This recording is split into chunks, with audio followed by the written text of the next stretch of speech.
Good. Hey, everyone. Welcome to the next bit on our IPCP module videos of why you should join the next pathway next February, the 27th. 27th, yeah. 7th, 2023. Good. So we just want to talk a little bit about how Identity Compass and the artificial intelligence brings an integral capacity to coaching. And we're going to have Jay talk us through how standard or traditional coaching works in the left-hand quadrants mainly, and how Identity Compass brings a more holistic, whole and integral approach to working with the client and also for you as a coach. So we're going to have a quick look at a slide and then Jay and I will have a conversation. So here we go, get ready. So this is the difference that makes the difference between subjectivity and objectivity. And it's massive in coaching because the whole field of coaching is basically grounded in the coach's and the client's subjectivity. So this is a game changer we're about to look at. Here we go. Good.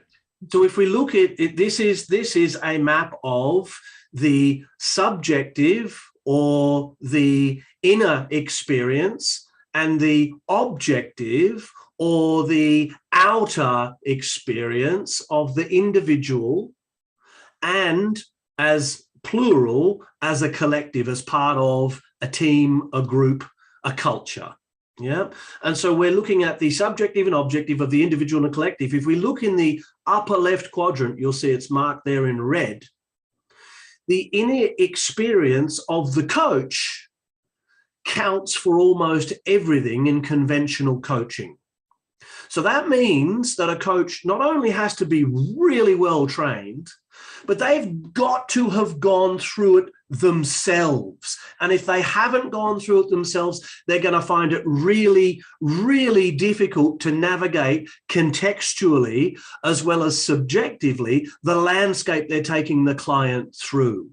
Now, that plays out in stuff like high-performance sport where, hey, I'm not a Formula One driver, and nor do I need to be, in order to help another Formula One driver get their inner and outer game straight and right to be able to drive effectively to their potential. So currently coaching is grounded in the coach's map and the coachee's map. The coachee is bringing their subjectivity to, here's the problem and here's what I want. The coach then says, well, given what you want and given the problem that I am hearing subjectively behind that problem is X. Oh, well, that kind of makes sense. And it all begins to land and they might work their way through it and it might be actually pretty useful. Good. In the lower left, second person perspective, then they are co-creating a shared map. Firstly, a shared map of current understanding, and secondly, a shared map of difference. And that's as far as conventional coaching can go. So left-hand quadrants. Left-hand quadrants. Okay, so that's like traditional coaching, even developmental coaching, right? When you're just, what you're saying is the coach subjective experience and the client's subjective experience are interacting to the coaching session. Right. Good. Holistically. And the big problem with that is that the coach doesn't have any context. So they're going to only rely on what the client's bringing to the process, which of course is going to be limited to what the client thinks is important. And this is the difference that makes the difference. We need to turn that subject into object. So we need something or someone or a process or a system to help us do that, to help us take a mind dump of the client and make it objective. Good. So how does Identity Compass make this a more integrally informed coaching session in the right hands? Well, it does that. It turns subject into object by asking a series of forced answer questions. It's not a nice test to do because it's forcing you into answering questions and then throwing up different questions based on what it's forcing you into answering. And so it's a forced answer test. So it feels like, well, neither of those are true, but it's taking you down a pathway where those small calculations start to play out in a big way in terms of your thinking patterns.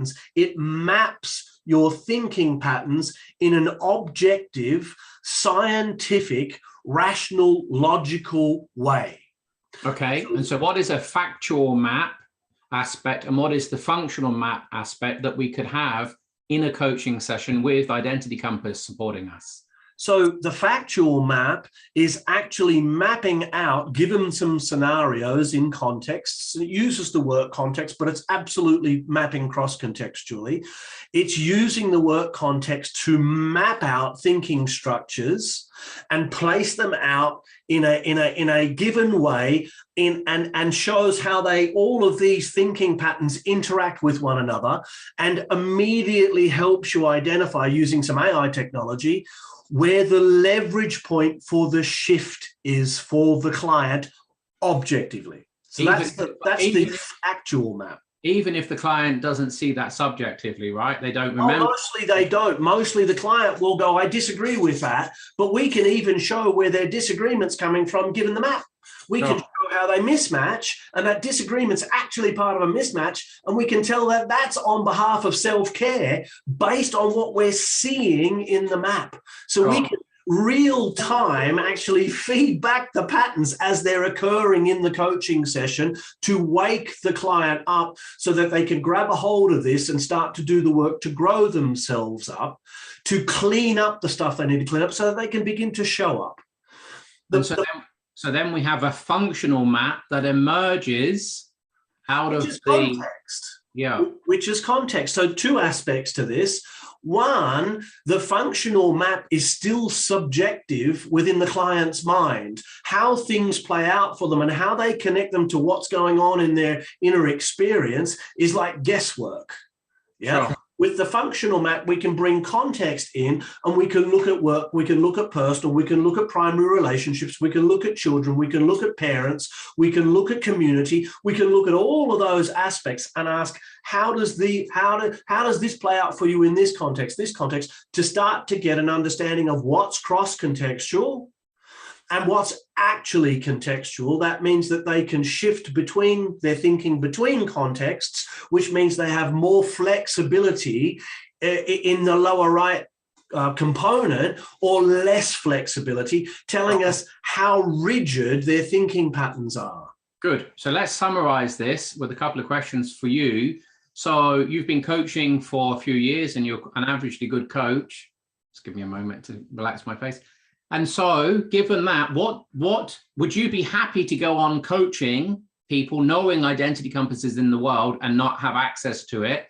What difference has it made to you as an experienced coach, 15 years of coaching? Yeah. What difference can you see and benefit has Identity Compass brought to your actual corporate coaching? Has shown me that I've been guessing up until I got a hold of the Identity Compass. It's shown me that my guessing is fairly accurate, yet, because I'm a human being, actually quite limited. And so would I coach without it now? Absolutely not. I mean, I'm literally flying with one arm and one eye. And so, you know, it's to really get to the level I need to get to genuinely find the leverage point with the client, the Identity Compass just adds far too much value for me to guess any longer. And it's from their perspective, right? I've had a client go, I don't agree. And I've said to the client, it wasn't me who filled in your Identity Compass, it was you. So I'm not saying this, actually you are. You're disagreeing and taking a polar response against yourself. And then I said, let's look at the Identity Compass and see how that actually works out. And we found 6 key driver cognitive intentions that fit that pattern. And the moment the client saw it, the client literally went bright red and said, I feel more seen and more understood than any other conversation I've ever had with anybody to this point. I have not understood why I'm getting the responses I'm getting, and now I'm starting to understand why they happen the way they happen. And what percentage would you say that's Jay Headley's capacity, and what percentage would you say that Identity Compass has informed in that session? Well, part of my capacity is to take in and make meaning with the client out of the identity compass. So I'm going to go 60-40, but that 40% is the difference that makes the difference. And what's the 40%? That is the difference that makes the difference. The 40% is the identity compass. The 60% is all of the grounded learnings and understanding how the identity compass needs to be read and translated with the client's help.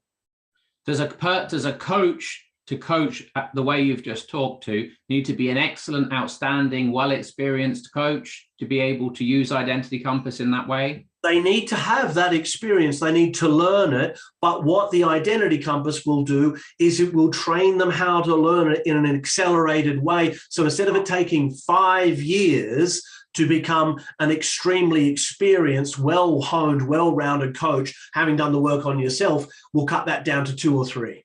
Sure. Anything else? Come and look at the program. If you haven't had a chat with us, book a chat, get on the program. If you want to coach at the next level, this is the process and the tool that is going to take you there. Good.